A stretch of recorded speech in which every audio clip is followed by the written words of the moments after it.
Olá, eu sou Cristiane Correia, editora executiva da revista Exame. Hoje na série Grandes Líderes nós vamos conversar com Willy Horn, que é o controlador da construtora e incorporadora Cyrela.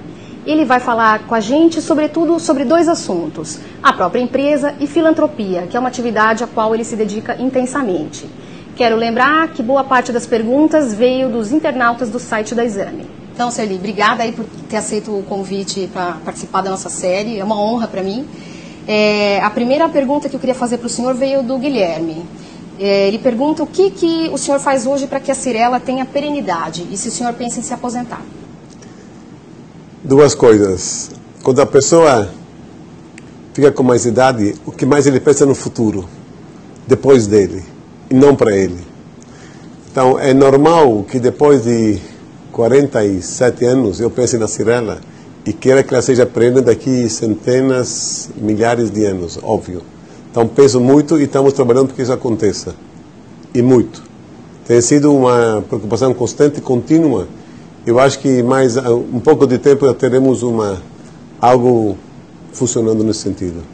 Então a aposentadoria o senhor não pensa por enquanto? A aposentadoria é uma covardia. Por quê? Porque se você tem alguma inteligência e algum conhecimento, você se aposenta, você priva o mundo daquilo que você tem. Você está sendo muito egoísta. Se eu parar de ser presidente da empresa, eu vou trabalhar para que a empresa cresça de outra maneira, ou vou fazer caridade e filantropia, mas não vou parar de trabalhar, porque não preciso trabalhar num setor, posso trabalhar em outro setor. Agora, parar é covardia. Eu preciso devolver ao mundo aquilo que o mundo me deu. E a aposentadoria, a nível egoísta, não resolve a vida das pessoas, nem do mundo, a meu ver. Quando o senhor começou a Cyrela, pensava que a empresa poderia se tornar tão grande quanto é hoje? Para ser sincero, eu não tinha ideia. Eu não tinha ideia onde ela podia chegar e chegou rápido. Muito mais rápido, até porque o mercado ajudou e a equipe também ajudou. Eu não tinha ideia. Eu só percebi que ela era grande uma vez depois disso acontecer. Não sabia isso antes. Quando que o senhor percebeu? No IPO, assim? Não, antes da IPO já temos um pouco de liderança. Aí quando alguém começou a falar da Cyrela na empresa, eu não tinha ideia que a empresa era forte e grande. Alguém me cutucou dentro da empresa, aí a gente realizou. E obviamente que no IPO catapultou a empresa para outras dimensões. O que o senhor procura num profissional quando vai contratar alguém? Procuro ética, trabalho, um pouco de workaholic, que eu gosto. E penso também em termos de continuidade. Quero que ele fique persistente e fique conosco não por muitos anos, mas por muitíssimos anos. Tem muita gente aqui com vários anos de casa. Tem muita gente com vários anos de casa. Por mim, vai ficando. Vai ficando. Como empresário, o senhor já realizou todos os seus sonhos? A pergunta é do Fernando Tristão. Se alguém diz que realizou sonhos, acho que a pessoa não está sabendo aquilo que está respondendo. Não existe alguém que fez os sonhos. Meu maior sonho, ele ultrapassa a minha força.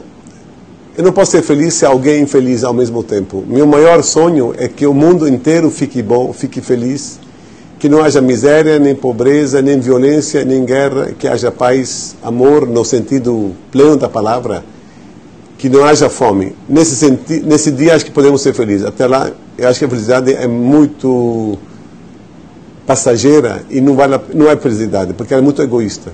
Nós estamos aqui com uma missão na Terra e a missão é pensar também nos outros, não só na gente. Então, a felicidade é muito relativa. Já que o senhor está falando disso, o senhor tem uma preocupação grande com filantropia. Por quê? Porque é o seguinte, eu acredito em Deus. Deus não faz bobagem e Deus não cria por acaso. Se Ele nos criou, é por alguma razão. E por que nos criou? Por que me criou? Por alguma razão também. Então, se eu não conseguir achar a minha missão, estaria tangenciando a vida, estaria indo contra Deus e, em consequência, estaria fazendo pouco caso do pacote inteiro que Deus deu ao mundo. Estando ciente da missão da pessoa, você tem a obrigação de fazer jus a essa missão, fazendo o seu papel no mundo. Então, a minha percepção da minha missão é que eu tenho que fazer muito nesse mundo para poder tentar, tentar, com aquilo que Deus espera de mim, como Deus espera de cada um, a mesma coisa também. Então, eu acho que a coisa é um pouco complexa. A pessoa humana tem medo de enfrentar a missão dela, porque a missão dela implica remexer a sua vida própria. mexer no seu comportamento, na sua maneira de agir com todo mundo, e a coisa é muito, não vou dizer complicada, mas é muito profunda.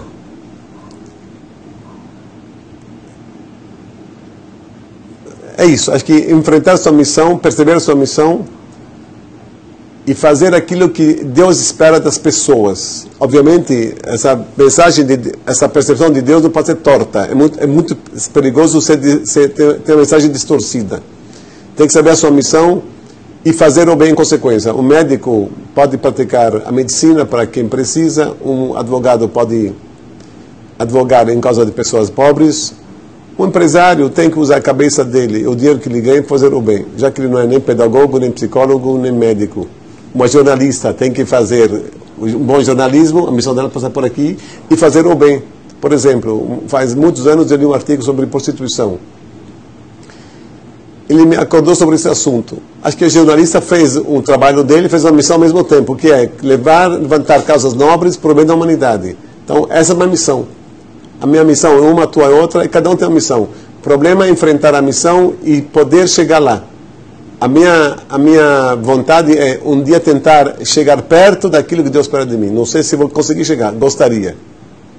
Nesse sentido, a pergunta do Paulo William, eu acho interessante. Como conciliar esses preceitos aparentemente conflitantes de religiosidade e capitalismo? Porque você fizer um artigo, se você fizer como jornalista um artigo para defender uns pobres, você vê conflito entre o teu trabalho e o bem? Não. Também não vejo problema nenhum. Ao contrário, a minha missão passa pelos negócios e tentar reverter esses negócios para o bem. Se eu não estivesse trabalhando, eu não poderia fazer o bem. Então, o conflito é absoluto, é convergência total. E essa é a beleza. Unir os conflitos aparentes, unir os opostos para que isso dê certo. Não vejo nenhum conflito absoluto. Como o senhor educa a sua família em relação à filantropia? Eu acho que minha família vê uma tentativa de implantar a filantropia em casa desde crianças. Meus filhos sempre viram isso na vida inteira. Então, eu acho que eles cresceram com essa ideia. Eu também cresci com essa ideia vendo meu pai. Eu não acho que houve problema de adaptação. Foi uma sequência natural em função daquilo que você quer alcançar na vida. O senhor acredita que faltam incentivos para as pessoas praticarem filantropia no Brasil? E que tipo de incentivo seria eficiente? Eu acho o seguinte, que no Brasil falta incentivo para que as pessoas se acostumem a dar. O povo americano é o povo que mais dá no mundo. 62% dos americanos costumam fazer filantropia.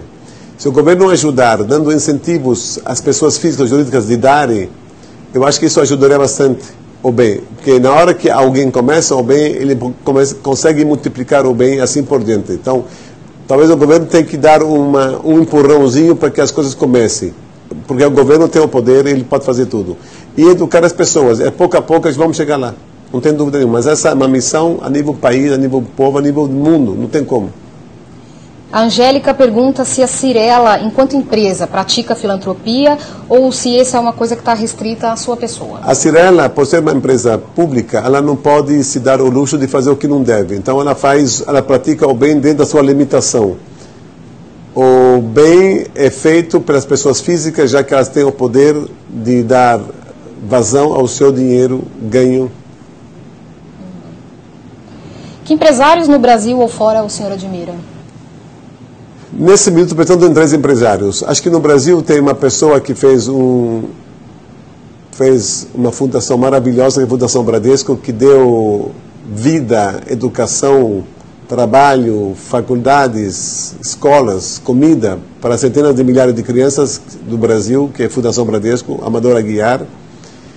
É uma pessoa que eu nunca conheci, mas eu acho que ele fez um bem muito grande a nível país, a nível povo, a nível exemplo, para nós um grande exemplo. E nos Estados Unidos, hoje, me vem na cabeça 2 pessoas, Warren Buffett e o Bill Gates. Por quê? Os 2 foram geniais nos seus negócios, conseguiram fazer grandes negócios, grandes empresas, e o melhor de tudo isso, conseguiram reverter todo o bem conseguido com o trabalho para que isso convirja em filantropia. Não só foram muito felizes nos negócios, como foram mais felizes na filantropia. Um deu tudo o que ele tinha, ou quase tudo, para a filantropia, ajudando os povos do mundo, e outro, por não saber dar, não saber dar, como, não é que não saber dar, não saber implementar o que Bill Gates faz, deu para o Bill Gates fazer por ele. Melhor ainda. Então, realmente, para mim, são heróis. Os três são heróis. Amador Aguiar, Warren Buffett e Bill Gates. Para mim, como empresário, é um exemplo de vida. Eu acho que são pessoas excepcionalmente fantásticas. E, se eu podia chegar ao pé deles, eu gostaria de...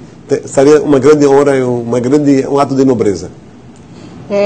São empresários que praticamente doaram tudo o que tinham, né? Tudo o que tinham. O que o senhor pretende fazer com seus bens? Mais do que a metade irão para obras de filantropia na hora de vida. Isso motiva o trabalho, motiva a ambição nesse sentido, motiva o workalhoolismo e motiva que uma hora minha pode ajudar pessoas a viver. Então, não posso economizar horas de trabalho para não ajudar terceiros. Para finalizar, uma pergunta que eu faço para todos os entrevistados. Qual foi o melhor conselho que o senhor já recebeu? O melhor exemplo que eu recebi foi do meu pai. Meu pai faleceu faz 20 e poucos anos. Ele não tinha muitas posses, mas o que ele tinha doou para a filantropia, 100% filantropia. Para mim, na morte, eu vi o melhor exemplo da vida que eu podia ter escutado o seguinte.